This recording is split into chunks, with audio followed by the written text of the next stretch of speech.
হাজার বছর আগে বন্দী করা হয়েছিল এক সাপ রাজাকে। আজ সে ফিরে এলো প্রতিশোধ নিতে।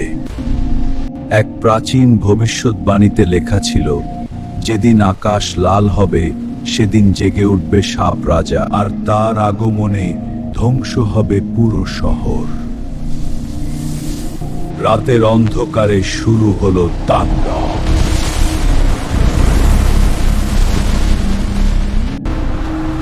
তারা আসছে! সাবধান, গাড়িটা! মানুষ বুঝতেই পারল না কি আসছে তাদের দিকে। যখন পৃথিবী কাঁপে তখন সে জেগে ওঠে। দানব বনাম দানব।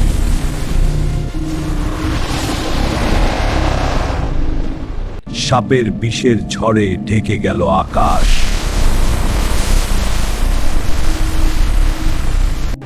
হাল্কের রাগই তার শক্তি।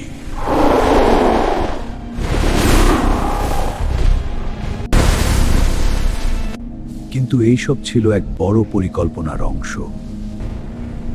সে হলো ছায়ার সম্রাট, শ্যাডো টাইটান। সাপ রাজা ছিল তার কেবল সৈনিক। এই শক্তি হাল্ক আগে কখনো দেখেনি। সোমবার হাল্ক দুর্বল হয়ে পড়ল। শহর জমে গেল বরফের মতো নীল শক্তিতে।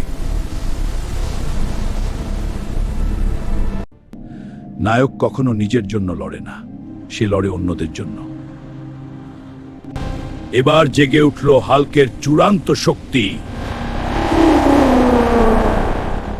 আকাশে শুরু হলো শেষ যুদ্ধ।